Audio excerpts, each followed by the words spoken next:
the wasted night, and I stare at the sea like a black and white movie. Alright, Coach Freeman here. I'm going to walk you guys through the snatch. The kettlebell snatch, that is. A few things before you get into doing your kettlebell snatches. Make sure that you master the one-arm swing. With that, I'm assuming you've already mastered the two-handed swing. The mechanics are strikingly similar between the two drills, and all these ballistic kettlebell movements are all driving from the hips. So it's imperative that you got the foundational skills dialed in. So first we're going to work on the one-arm swing. What we're looking for here, shoulders fairly square at the bottom. You can see from the front, I don't have a whole lot of turn here. Okay, both arms back. At the top, shoulders pulled back, hips are squared up, shoulders pressed down in the socket. So we're going to have to start with the one-arm swing.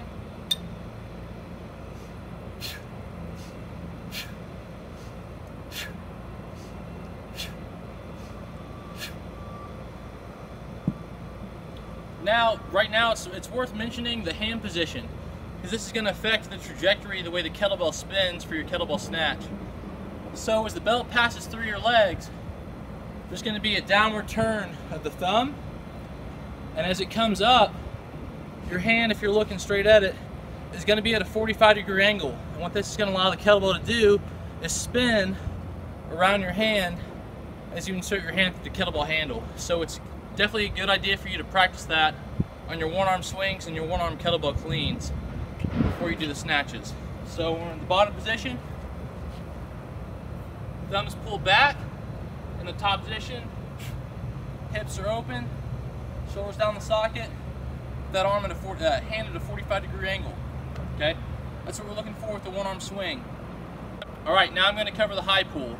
So the high pull, we're going to allow the elbow to bend.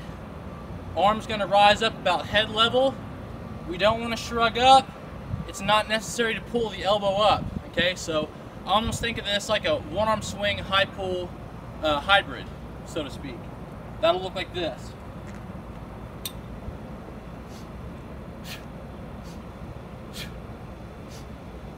Notice the elbow bend.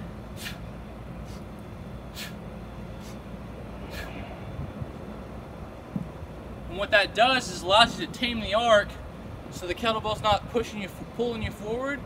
It's going up, and it's going to be easier to insert that hand through. So as we're in that top position, upper arm is still fairly close to the torso. We're not reaching out. We got that elbow bent. I call this the elephant trunk position. Okay, because it kind of looks like an elephant's trunk going up, lats tight, arms fairly relaxed. So hopefully that makes sense to you guys. That's going to pay dividends too as we learn to drop the kettlebell. That same elephant trunk position.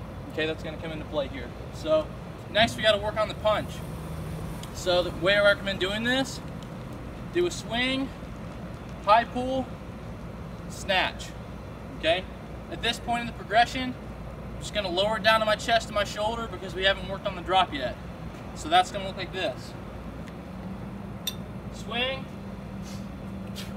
high pull, snatch. Okay? Just lower it down to the shoulder. Swing, high pull, snatch.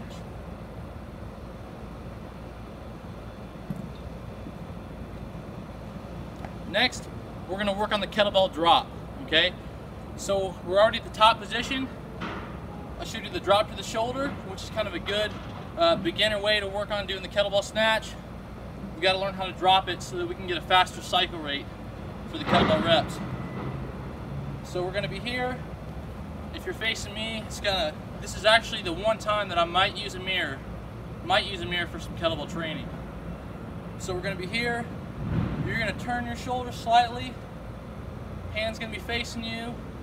Turn your shoulders back around. We're waiting for that arm to get down to the hips. Hands turning. We're going back into the hinge. Boom, and then up for another rep. Okay, from the side, it's going to look like this. We're here. Give the shoulders a little twist. Wait for the bell. Upper arm standing close. Hand turns. Back into that position. Boom. And boom. So if you have the ability, watch this stuff in slow motion so you can get a really good idea in your head of the movement mechanics, and just watch it over and over again. So the drop, start overhead, so snatch it up. Now we're here, just gonna turn. And that kettlebell's moving from deep in my palm down into the fingertips. You can see it's falling in a straight line. It's not going out to the side.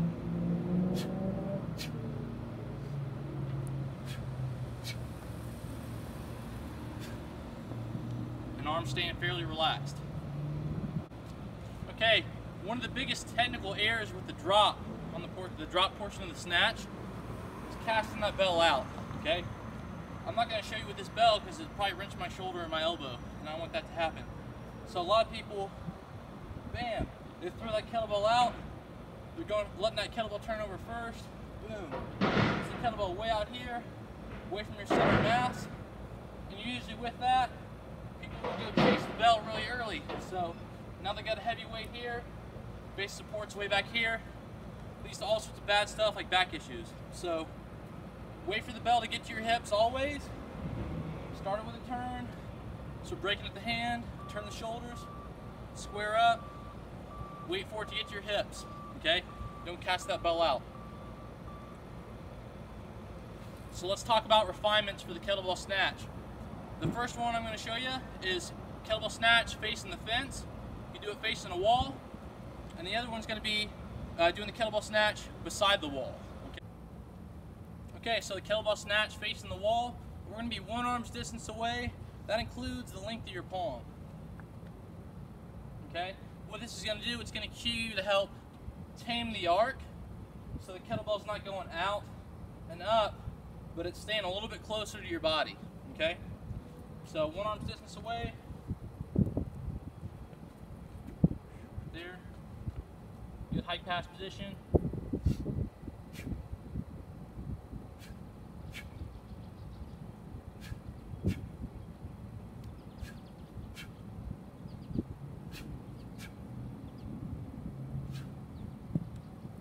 Okay, so that'll teach you how to tame the arc.